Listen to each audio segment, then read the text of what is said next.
पहला पद में ही कहा, अब हे बहुत दलों के स्वामिनी, दल बांध कर इकट्ठी हो, क्योंकि उसने हम लोगों को घेर लिया है। वे इसराइल के न्याय की काल पर सोंटा मारेंगे। बहुत सारे पुराने नियम के विद्वान इस भविष्यवाणी को 587 ईस्वी पूर्व में जब नबूकदनेस्सर, बेबीलोन का राजा नबूकदनेस्सर इसराइलियों को घेर लिया, यरूशलेम शहर बना को घेर लिया और यरूशलेम का पतन उसी समय शुरू हो गया, और उस समय कैसे वे दुख तकलीफ और दुर्दशा में होकर के जीवन में थे, इसी चीज को यहाँ वर्णन कर रहा है।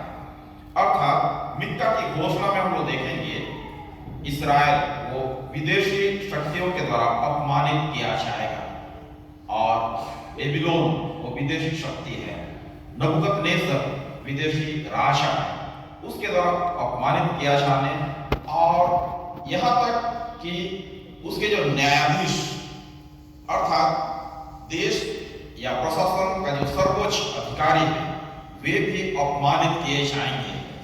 इस वर्णन में हम लोग यही देखते हैं, और यही हुआ 587 ईस्वी पूर्व में नबूकदनेस्सर ने जब इसराइल पर कब्जा किया, तो उन्होंने सबसे पहले जो अधिकारी थे उनको ही अपने कब्जे में ले लेता है, और जवानों को वे अपने प्रशासनिक कार्य में इस्तेमाल करने के लिए यरूशलेम से बेबीलोन ले लेता है, और उनको वहां प्रशिक्षित करता है, और उनको नए रूप से अपनी देश और राष्ट्र के लिए इस्तेमाल करना चाहता है।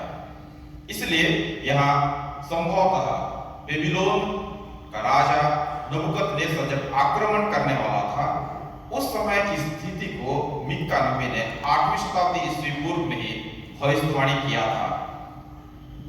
और 2 में देखेंगे यहाँ, हे बेतलेहम एफ्राता, यदि तो ऐसा छोटा है कि यहूदा के हजारों में गिना नहीं जाता, तो भी तुझ में से मेरे लिए एक पुरुष निकलेगा।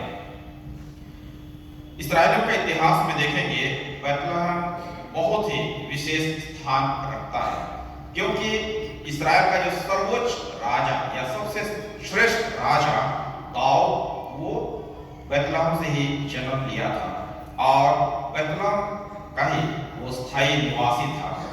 इसलिए बेतलेहम पहले से ही एक परिचित जगह या स्थान था, लेकिन इतिहास में जो गौरव और महिमा उस बेतलेहम को मिलना था, वो दाऊद महाराजा का होम टाउन या स्थायी नगर या निवास स्थान होने के बावजूद उस ख्याति को नहीं प्राप्त किया।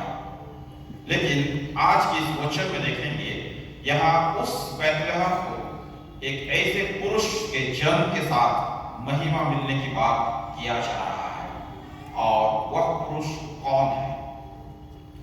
बेतलेहम का जो हिब्रू टर्म है, वो बेत और लेखेम, ये 2 शब्दों से बना हुआ। बेत कहने से हाउस, लेखेम कहने से ब्रेड, तो बेतलेहम हाउस ऑफ ब्रेड, रोटी का घर के रूप में भी कहा जाता है। और ये उस इस्राएल के इतिहास में देखेंगे, वो इसीलिए उसको रोटी का घर कहा जाता था, क्योंकि इस्राएल का सबसे उपजाऊ स्थान बेतलेहम का चारों दिशाओं में पाया जाता है, और वहीं पर उनको खाने के लिए अनाज की खेती भरपूरी से मिलती है। और जो रोटी का घर कहा गया है, वो इसलिए कि मनुष्य का जीवन का जो खाने पीने का संसाधन वहीं से प्राप्त होता था। और यीशु मसीह जब वहां से जन्म होते हैं, तो आत्मिक रूप से यीशु मसीह जो हमारा जीवन की रोटी है, जिसको यूहन्ना 6 उसका 35 में हम लोग देखते हैं, तो उस जीवन की रोटी के साथ इस रोटी का घर का तात्पर्य को हम लोग यहाँ देख सकते हैं। इसलिए बेतलेहम वो इतिहास के शुरू से यहूदी के एक प्रभावशाली स्थान या जगह था, लेकिन यीशु मसीह के जन्म के साथ वो पूरे विश्व में एक प्रसिद्ध स्थान या जगह बन गया। और एक नाम है एफ्राता। कहने से फलदायी या बहुतायत, अर्थात यहूदी मानते थे और प्यार करते थे उस जगह को, इसलिए उसको एप्राता कहा जाता है। यहाँ वर्णन किया गया है कि जो पुरुष निकलने वाला है वो अचानक वहां नहीं निकलेगा, लेकिन यहाँ वर्णन में अगर हम लोग देखेंगे, इतिहास से उसको तुलना किया गया कि उसके बारे में अनादिकाल से ही बहुत सारी बातें लिखी गई हैं, बतलाई गई हैं, और यहाँ हम लोग उसी को देख रहे हैं कि उसका निकलना प्राचीन काल से वरन अनादिकाल से होता आया है। यीशु मसीह उसका हम लोग त्रिएकता का दूसरा अर्थात पिता, पुत्र और पवित्र आत्मा, जो त्रिएक परमेश्वर, तीन में एक ईश्वर, उसमें दूसरा स्थान हम लोग यीशु मसीह को देते हैं। यीशु मसीह को अगर हम लोग देखेंगे तो वो दुनिया का या संसार का शुरू से ही है और अंत तक वे बने रहेंगे। इसलिए यीशु मसीह आदि और अंत अर्थात अल्फा और ओमेगा है, जिसको हम लोग प्रकाशित वाक्य 22 उसका 13 पद में पाते हैं। और संसार की सृष्टि के पहले से अर्थात यीशु मसीह परमेश्वर जब संसार को सृष्टि किया उस समय भी मौजूद थे। अगर हम लोग नीति वचन उसका 8:22 से 36 पदों को देखेंगे, वहां ऐसा वर्णन किया गया कि परमेश्वर जिस बुद्धि का इस्तेमाल किया, जिस शब्द का उच्चारण किया, वो शब्द या लोगोस, ग्रीक में लोगोस, अंग्रेजी में वर्ड, वो वचन और कोई दूसरा नहीं, यीशु मसीह ही था। इसलिए यहाँ वचन कह रहा है कि वो अचानक वहां पर आने वाला नहीं है, लेकिन उसके बारे में शुरू से ही बहुत सारे वर्णन किए जा चुके हैं। और जो शास्त्रीय लोग हैं, उस नन्हा बालक जो जन्म लेने वाला है, इतिहास से सभी चीजों को, सभी तथ्यों को देख करके, परख करके, उसकी सच्चाई को और उसके बारे में जो जो वर्णन किया गया है, सभी बातों को देख करके वे यही निचोड़ में आते हैं कि यही उद्धार करता है। इसलिए यूहन्ना 17 उसका 5 में भी देखेंगे कि यीशु मसीह जो त्रिएकता का दूसरा तत्व है, गब्राइल या जिब्राइल स्वर्गदूत ने इसके बारे में मरियम को स्पष्ट कर दिया कि वो कहां और किस रूप में जन्म लेने वाला है। अर्थात यीशु मसीह जो परमेश्वर का पुत्र होकर स्वर्ग से इस पृथ्वी पर आ रहे हैं, उसके बारे में इतिहास में पहले से ही बहुत सारी साक्ष्य और गवाही की बातें हैं। इतिहास में पहले से ही उसके बारे में बहुत सारे तथ्य मौजूद हैं। और आज जब यीशु मसीह का जन्म होता है तो सारी तथ्य या रिकॉर्ड को तुलना किया जा रहा है कि किसके बारे में कहा गया और ये बालक कौन है। और कुलुसी 1 उसका 16 और 17 में देखेंगे तो यीशु मसीह वो सृष्टि के शुरू से अंत तक हर एक तत्व में वो पाए जाते हैं। सभी चीजों का निर्माता के रूप में यीशु मसीह को ही यहाँ कहा गया। तो परमेश्वर त्रिएकता में होकर के सृष्टि का कार्य को शुरू से लेके अब तक और दुनिया के अंत तक वो बरकरार रखेंगे। यही आज की इस वचन में हम लोग देख रहे हैं। इसलिए पहला और दूसरा पद में बैतलहम का जो शासक है उसका कार्य और उसके जन्म के बारे में यहाँ घोषणा किया गया। दूसरे भाग में देखेंगे पद 3 से 5 में, यहाँ वह शासक अपने झुंड की सेवा करता है। जो शासक होगा वो झुंड की सेवा करने वाला, सबका सेवक होगा, सर्वेंट। हम लोग देखते हैं अक्सर जो राजा होते हैं या शासक होते हैं, वे लोगों को डरा धमका के या दबा के या लोगों के ऊपर अपना प्रभुता को प्रदर्शित करते हुए वे शासन करते हैं।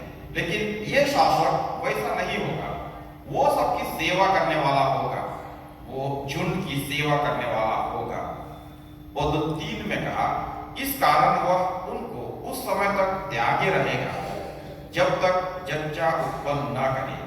तब इस्राएलियों के पास उसके बचे हुए भाई लौटकर उनसे मिल जाएंगे यहाँ परमेश्वर इसराइलियों को त्याग देने की बात कर रहा है। क्यों परमेश्वर इसराइलियों को त्याग देगा? होशे नबी की पुस्तक में हम लोग देखते हैं कि परमेश्वर सही में इसराइलियों को वो त्याग देता है। ये उनके पापों के कारण, परमेश्वर की आज्ञा का उल्लंघन किए उसके कारण परमेश्वर को वे भूल गए और दूसरे देवी देवताओं के पीछे चले गए। उसके कारण से परमेश्वर उनको त्याग देगा। परंतु आज जिस बालक का उत्पन्न होने के बारे में कहा गया है, उसका जब जन्म हो जाएगा, परमेश्वर फिर से इसराइलियों को अपनाएगा, फिर से उनको अपने साथ मिला लेगा। यही आज इस वचन में देख रहे हैं। और 4 में भी कहा, वह खड़ा होकर यहोवा की दी हुई शक्ति से और अपने परमेश्वर यहोवा के नाम के प्रताप से उनकी चरवाही करेगा।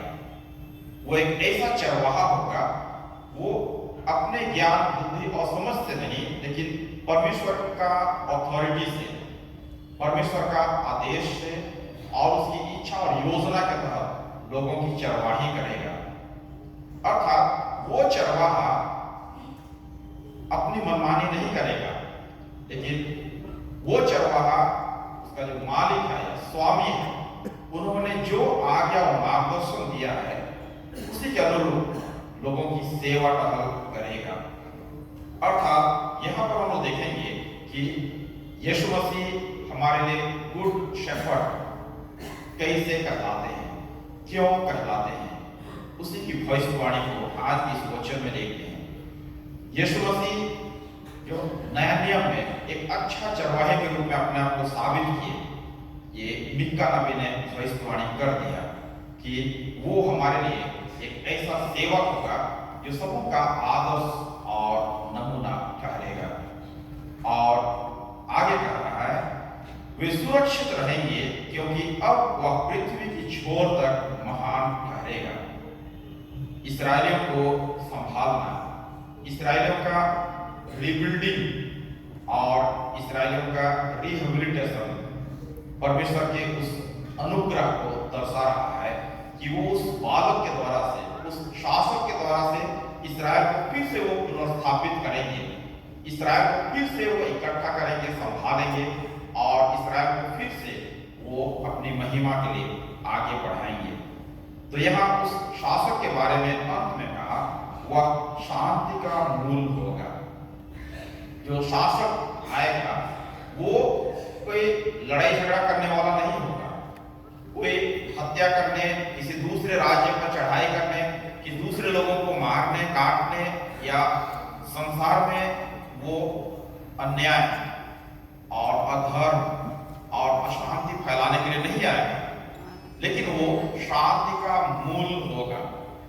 अर्थात शांति की बातें उसी के जीवन से शुरू होकर सबके हृदय में वो फैलेगा, जिसको यशायाह ने भी भविष्यवाणी किया। यशायाह 9 उसका 6 में हम देखते हैं कि वो शांति का राजकुमार, और इसीलिए जो 8वीं शताब्दी ईस्वी पूर्व में चाहे यशायाह हो, मिक्का हो या होशे हो या आमोस, सबों ने उस समय एक ऐसे व्यक्तित्व के बारे में भविष्यवाणी किया जो इसराइल को संभालने के लिए आएगा और इसराइल का जो पतन हो रहा है उससे उनको छुड़ाने के लिए आएगा, उससे उनको फिर से खड़ा करने के लिए आएगा। और आज के इस दिन में इतिहास की वो बातें पूरी होती है। यीशु मसीह स्वर्ग से इस पृथ्वी पर साक्षात परमेश्वर देहधारी होकर इस पृथ्वी पर आते हैं और वो हमारे हर एक के लिए उद्धार का कारण ठहरते हैं। इसलिए आइए आज हम इस वचन पर मनन चिंतन कर रहे हैं और इस वचन में फिर से बैतलहम को एक केंद्र के रूप में रखा गया। बैतलहम एक ऐसा केंद्र यहाँ रखा गया जहाँ से शांति की बातें समस्त पृथ्वी पर फैलने वाली है, जहाँ से आनंद की बातें समस्त पृथ्वी पर फैलने वाली है, जहाँ से उन्नति और तरक्की की बातें समस्त पृथ्वी पर फैलने वाली है। इसलिए आज बैतलहम हमारे लिए केंद्र बिंदु बन गया है। आज बैतलहम से ही सभी प्रकार के मानव जीवन की जो भी आवश्यकताएं हैं वो उस बैतलहम से ही सबों के लिए प्राप्त होने की बात इस वचन में हम लोग देखते हैं। इसलिए यीशु मसीह का अगर हम लोग देखेंगे वो हमारे लिए न केवल एक पार्थिव राजा के रूप में आए, लेकिन वो हमारे लिए शारीरिक, मानसिक, आत्मिक जीवन की शांति के लिए, हमारे शारीरिक, मानसिक, आत्मिक जीवन की उन्नति और तरक्की के लिए, हम सबों को शांति से संभालने के लिए, हम सबों को परमेश्वर के प्रेम को बतलाने के लिए, हम सबों को उस परमेश्वर की दया, आशीष, अनुग्रह को बताने के लिए स्वर्ग से इस पृथ्वी पर आए। इसलिए आइए हम भी आज अपना मनन, चिंतन और ध्यान को उस बैतलहम की ओर ले चलें। बैतलहम में क्या कुछ हुआ? निश्चय परमेश्वर आज एक बहुत बड़ी योगदान बैतलहम में दिए और आज हम लोग देखेंगे उस बैतलहम गीतों में भी हमारे पास सुनाई दे रहा है। वह बैतलहम वचनों में भी हमारे पास सुनाई दे रहा है। वह बैतलहम आज प्रार्थना के द्वारा से भी हमारे सबों के बीच में सुनाई दे रहा है। इसलिए आज सही मायने में बैतलहम जिसको कोई नहीं जानते थे, जिसके बारे में लोगों का ध्यान कभी नहीं गया, लेकिन आज वही बैतलहम सबों के लिए आकर्षण का केंद्र बन गया और वह इसलिए कि आज यीशु ख्रीस्त का जन्म हुआ। इसलिए आज यीशु ख्रीस्त का जो नाम है वही हमारे लिए उस बैतलहम का संदेश को पूरा करता है। यीशु जो कि पुराना नियम यहोशू से आता है, योशुआ कहने से उद्धार करने वाला। यीशु मसीह हम सबों को पाप से, मृत्यु से, शैतान के बंधन से छुड़ाने और हमारा उद्धार करने के लिए आया। अर्थात आदम और हवा ने अदन की वाटिका में जो पाप किए, बुराई किए, परमेश्वर का आज्ञा का उल्लंघन किए और वहीं से परमेश्वर और मनुष्य के बीच में जो दूरी बन गया। परमेश्वर मनुष्य को भी अपने स्वरूप और समानता में बनाया था। अर्थात परमेश्वर अमर है, इटर्नल है, तो मनुष्य भी इटर्नल होता, वो भी अमर होता। लेकिन आदम और हवा ने पाप किया, आज्ञा का उल्लंघन किया। जिस फल को परमेश्वर नहीं खाने के लिए कहा था उस फल को खाए और वे पतित हो गए। इसके कारण वे अमरता को खो दिए और मरण को प्राप्त किए। इसलिए मनुष्य वो मरते गया।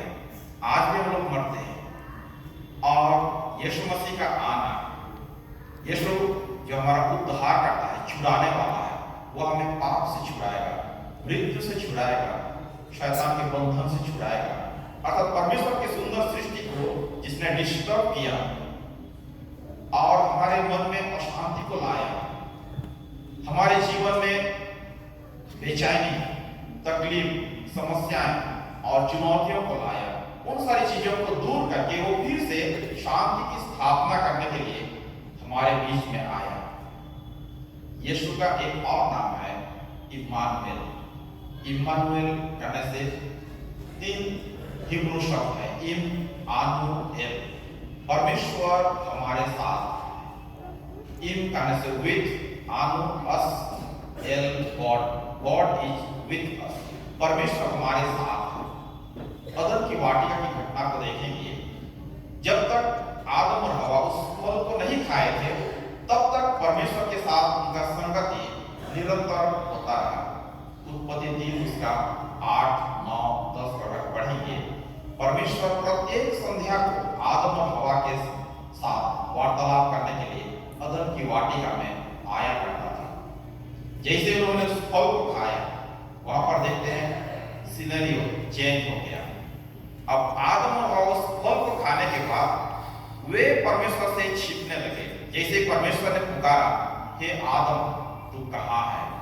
आदम और हवा वे झाड़ियों में छिपने लगे। अर्थात परमेश्वर हमारे पाप और अपराध के कारण से स्वयं दूरी बना लिया, ऐसी बात नहीं। मनुष्य परमेश्वर से दूरी को बना लिया। हम लोग परमेश्वर से पीछा छुड़ा के भागने का प्रयास किए, लेकिन परमेश्वर जो हमें अपने स्वरूप और समानता में बनाया, परमेश्वर जो अमर है, हम सबों को भी अमरता का वरदान दिया था, लेकिन हमने उसको खो दिया। पर यीशु मसीह के जन्म के साथ हम लोग देखेंगे फिर से परमेश्वर हमारे साथ हो लिया। Emmanuel, God is with us, परमेश्वर हमारे साथ। अर्थात जो मनुष्य परमेश्वर से दूरी बना लिया, उससे बच करके भागने का प्रयास किया, परमेश्वर स्वयं यीशु मसीह में होकर आज हमारे बीच में आए। आज परमेश्वर हमारे संग और साथ है। अर्थात अदन की वाटिका में जो गड़बड़ी हो गई थी, वो फिर से मेल मिलाप हम लोग देखते हैं। यीशु ख्रीस्त के द्वारा से फिर से मेल मिलाप की बात है। आज परमेश्वर हमारे साथ है, यीशु मसीह हमारे साथ है।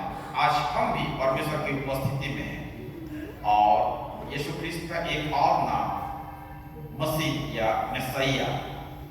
मसीहा वो टर्म होता है जो किसी लक्ष्य और उद्देश्य को प्राप्त करने के लिए किसी व्यक्ति को हम लोग चुन करके उसको उस काम में लगाते हैं। अर्थात एनॉइंटेड वन, मैसिया कहने से एनॉइंटेड, अभिषिक्त जन। किसी विशेष काम के लिए हम उस व्यक्ति को नियुक्ति देते हैं।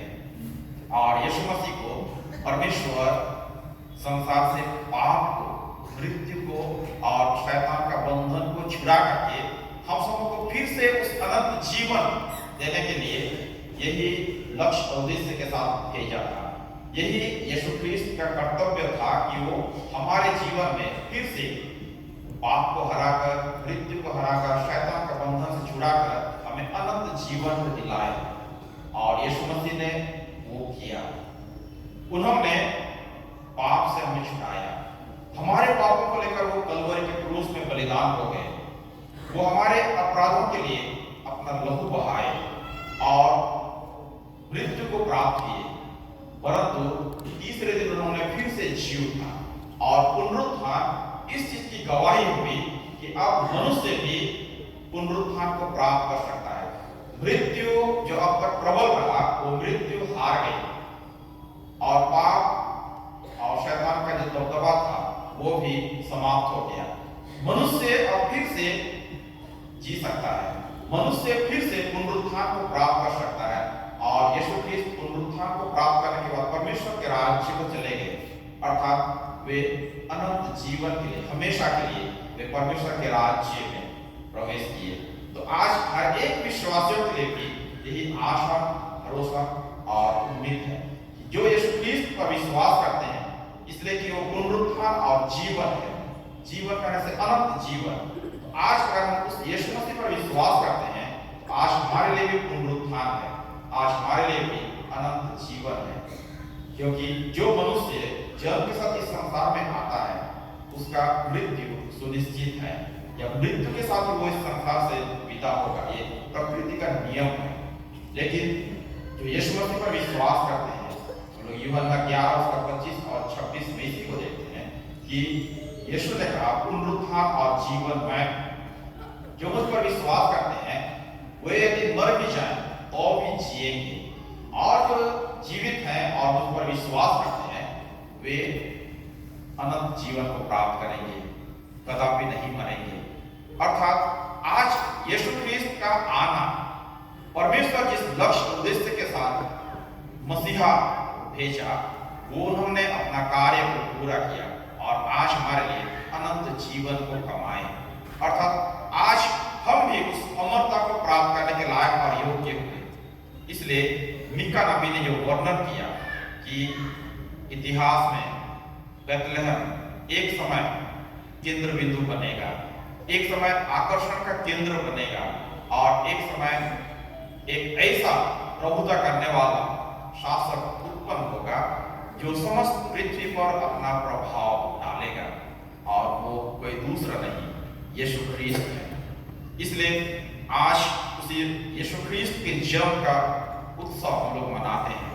आज यीशु ख्रीस्त का जन्म, जिसको हम लोग क्रिसमस के रूप में मनाते हैं, आज वही अवसर हमारे जीवन में फिर से आया है। आज परमेश्वर का अनुग्रह हमारे जीवन में फिर से प्राप्त हुई कि हम उस यीशु ख्रीस्त के जन्म के सुंदर अवसर में परमेश्वर को महिमा देने पाते हैं। इसलिए आइए आज हम इस विशेष दिन में उस परमेश्वर को ही धन्यवाद, स्तुति और महिमा दें, जिन्होंने हमारे पतित जीवन को फिर से रिस्टोर किया। अर्थात हम लोग जो पाप के कारण से, मृत्यु के कारण से, शैतान के बंधन के कारण से परमेश्वर से अलग हो गए थे, आज हम फिर से उस परमेश्वर के साथ एक हो गए। आज हम लोग फिर से उस अमरता को प्राप्त करने के लायक और योग्य हुए। आज हम लोग फिर से उस परमेश्वर के घराने के लोग ठहरते हैं। आज हम लोग परमेश्वर के संतान कहलाते हैं। इसलिए ये सब उसी बेथलेहम का योगदान है। ये सब उसी यीशु ख्रीस्त जो हमारा उद्धार करता है उनकी योगदान है। और ये सब परमेश्वर की उस अद्भुत योजना का हिस्सा है कि यीशु ख्रीस्त ने निश्चय समस्त मानव जाति के लिए एक बहुमूल्य योगदान दिए। मानव जाति के इतिहास को उन्होंने प्रभावित किया। यीशु ख्रीस्त का जन्म पूरे इतिहास को दो भाग में, दो हिस्सा में बांट दिया।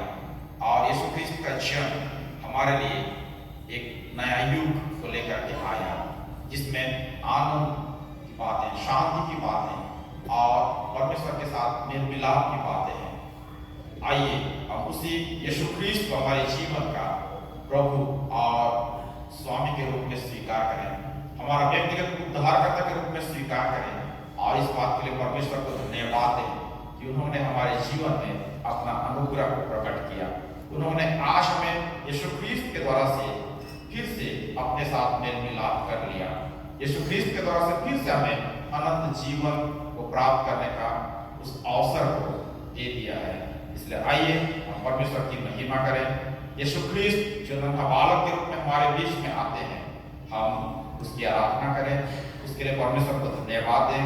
और हमारे लिए जो अवसर है कि हम परमेश्वर का संतान कहलाते हैं, हम इस अवसर को दोबारा न करें, बल्कि उस यीशु मसीह पर विश्वास करते हुए सभी वे परमेश्वर के संतान बन जाएं। परमेश्वर इस वचन पर हमें बहुत अधिकार को आशीष दे। आमीन।